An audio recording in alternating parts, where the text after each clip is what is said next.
शाम का वक्त था। बबलू और नानी दोनों टीवी देख रहे थे। तभी बबलू बोला, नानी भूख लगी है, कुछ खाना है।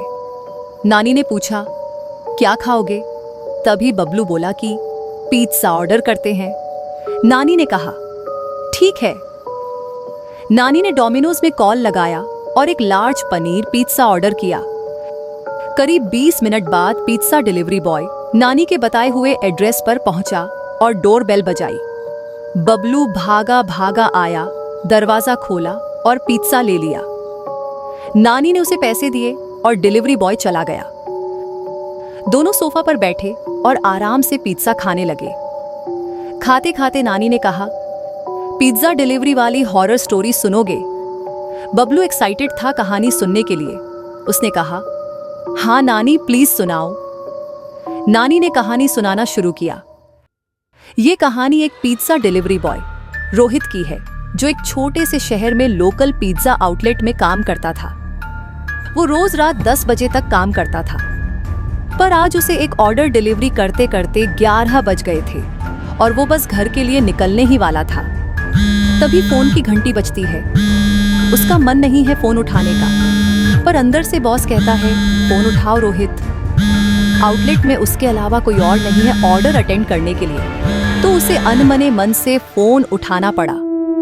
फोन पर एक औरत की आवाज आई, जो बहुत धीमी और घबराई हुई लग रही थी। उसने एक लार्ज पिज़्ज़ा का ऑर्डर दिया और एक एड्रेस बताया, जो शहर के उस हिस्से में था जहां दूर दूर तक बस वीराना था। रोहित कुछ पूछता उससे पहले ही औरत ने फोन काट दिया। रोहित ने पिज़्ज़ा तैयार किया और निकल ही रहा था। तभी उसके बॉस ने कहा, रोहित, रात बहुत हो चुकी है, स्कूटर से मत जाओ, मेरी कार लेके जाओ।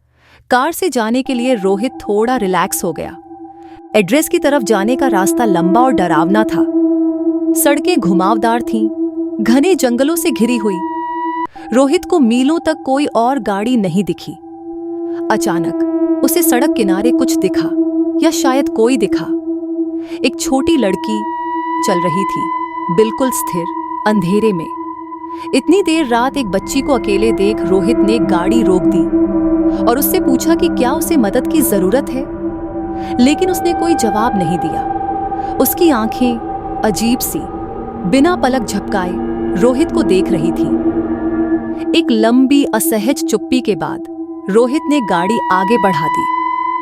आखिरकार रोहित उस एड्रेस पर पहुंचा, एक बड़ा घर, जो इस इलाके में एक अकेला घर था। घर की सारी लाइट बंद थी और बाहर घास इतनी बड़ी हुई थी कि जैसे वहां सालों से किसी ने ध्यान न दिया हो। रोहित ने घर के दरवाजे के पास जाते समय देखा कि ऊपर की खिड़की के पीछे कोई हलचल हुई। एक परछाई अचानक छिप गई। उसने इसे अपने दिमाग का वहम मान लिया। उसने डोरबेल बजाई, कोई जवाब नहीं।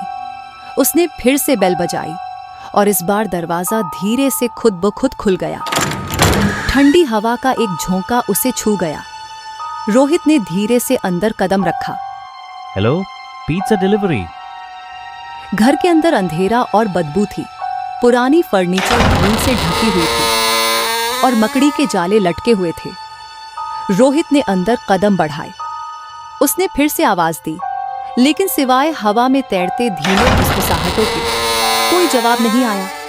अचानक उसने अपने पीछे किसी के कदमों की आवाज सुनी। मुड़ते ही उसने वही लड़की देखी जो सड़क के किनारे खड़ी थी।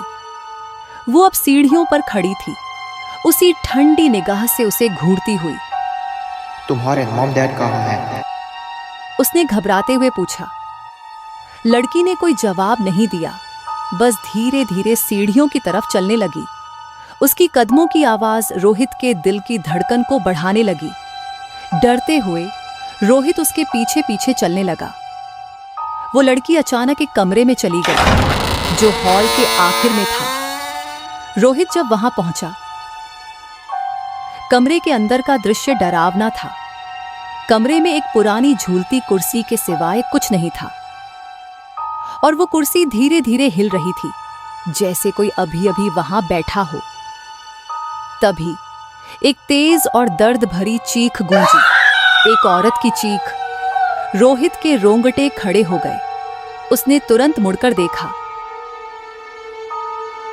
वो औरत और वही लड़की खड़ी हुई।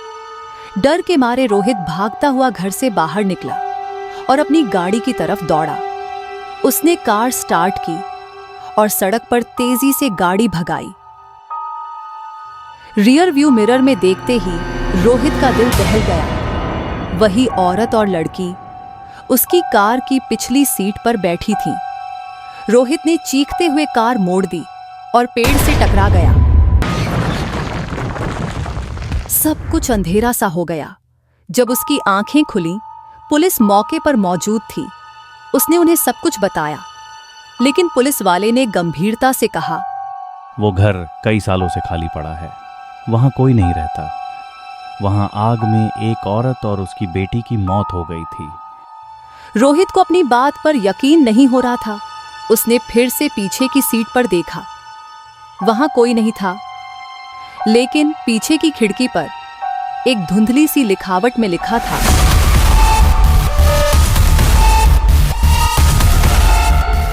अगर आपको ये कहानी पसंद आई तो लाइक और शेयर करें और ऐसी ही कहानियां देखने के लिए हमें जरूर सब्सक्राइब करें और बेल आइकन प्रेस करें।